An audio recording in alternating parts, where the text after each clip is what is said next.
What it do, YouTube? It's your boy Mike from NYC, and we are acting to R. Kelly sentenced to 30 years in prison for sex trafficking. That is very tough.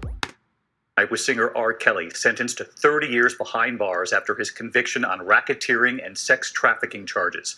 Prosecutors accused him of leading a criminal enterprise of managers, bodyguards, and other employees to recruit and abuse women, underage girls, and a teenage boy. Accusations swirled around him for decades, and authorities believe for years his actions were protected by his fame. Then in 2019, in the TV docuseries Surviving R. Kelly, a number of alleged victims came forward to publicly accuse him of abuse. Arrests followed on charges in Illinois, and in federal court, Kelly held without bail for nearly 3 years now. At today's sentencing, several accusers confronted the former superstar, the judge calling his abuse calculated and carefully planned for 25 years.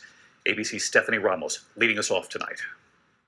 After decades of sexual misconduct allegations, tonight, a federal judge in Brooklyn sentenced singer and convicted sexual predator R. Kelly to 30 years in prison. This is a significant outcome for all victims of R. Kelly, and especially for the survivors who so bravely testified about the horrific and sadistic abuse they endured.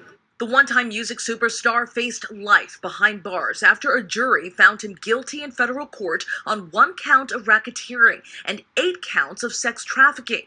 The trial lasting nearly 6 weeks, with close to 50 witnesses testifying against Kelly, more than half of them alleging abuse, several represented by Gloria Allred. You've called R. Kelly the worst perpetrator that you've pursued. Why is that? He recruited fans of his, targeted them, intimidated them, indoctrinated them, threatened them, sexually assaulted them.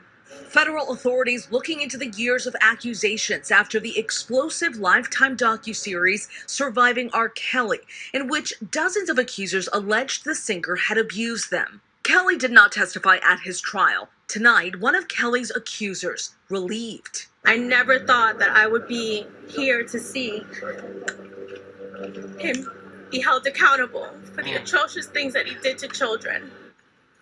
And the legal fight for R. Kelly isn't over. His lawyers say he didn't speak during the hearing today because he still has a pending case in Illinois. His lawyers also say they plan to appeal his verdict today right here in Brooklyn. David. Stephanie Ramos leading us off here on this Wednesday night. Steph, thank you.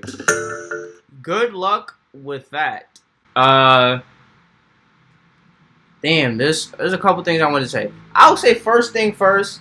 When I first heard R. Kelly getting 30 years, I was a little upset. Now let me tell you why. Before you start losing your shit, let me explain why. I did a video a while back saying that, listen, if R. Kelly did the crime, he should do the time. And apparently he did the crime, therefore he should do the time. I'm not mad that he's doing time in jail. I'm a little upset. I was initially a little upset that R. Kelly is doing time and there's a whole bunch of other people, you know, Harvey Weinstein's, you know, and stuff like that, you know what I'm saying, kind of just got away with it. But it's not, I don't think it has necessarily only or even mostly to do with race.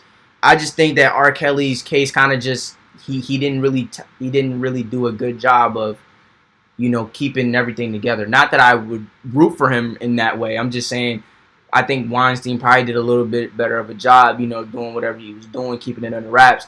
R. Kelly, you got people coming out the side of the wall. You got videos of you doing this, that, and the third, you know, people and stuff like that. You kind of got out of you got out of control to the point where you got caught up. And, you know, this is what you deserve. You know, and then it also, so I guess, yeah, you would deserve at the end of the day. Young Thug is also on trial, I think. I don't know if there was a verdict or anything. I wasn't really keeping up with that. And then in my mind, I just thought about all the TikToks and stuff about if they got me on trial and they play whatever. But anyway, yeah, it just reminds me, like, you know, sometimes in a lot of ways you are only as strong as your weakest link.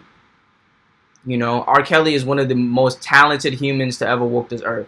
That's pretty unarguable. In terms of the 2000s, since I've been born 2000s up until this point, he's the best R&B. He's the best R&B artist that there is. You know, I think it's him, Usher, and then everybody else. In my opinion, that's just my opinion, though. He's the most talented, the most accomplished R&B artist of this generation, pretty much hands down, right? And it's just like, and though you can be great in all those areas, like the very thing that makes you weak is the thing that puts you behind bars for 30 years, you know? So it's just like, just because you're great in, you know, one area, you know, that can only keep you there for so long. And if he wasn't who he was, he probably would have been behind bars a little bit sooner, if I'm being completely honest, you know. But it's just like your weakest link is, you're only as strong as your weakest link. You know, that's what phrase comes to mind when I think about that. You know, because you could be all this, you could be making making millions of dollars, you could be a great father, you could be, you know, what else? You could be in faith, you could be praying up every day, you could be a man of God, this, that, and the third. You could be helping people out, but you know, you got an addiction to cigarettes. That could take out your lung. And that one thing that you fucking up in, that one thing messed up everything. Because if you in the hospital, or you can't speak, or you in a wheelchair, or you're an amputee, you can't be the same father you was. You know, it's hard for you to, you know, I don't know if that may affect your spiritual life, but it's probably going to affect your money. You know, you're only as strong as your weakest link. You know, you think, oh, let me tighten up in these areas. You know, like, make sure you don't got no, you know, make sure you deal with them demons in your closet. You know what I'm saying? J. Cole said, I'd rather use, I forget what he said. I'd rather you face them than run away. Like, you gotta face them shits, bro. You gotta face them shits. You know, I think that's why just telling the truth is so important. You know, I think if R. Kelly would have came out and really said, yo, like, I have a problem and I need help, I don't think we would have gotten to this point. You know, I think sometimes, you know, when we think about our weakest link and we think about how we want to improve, we think about trying to get all the way from A to Z.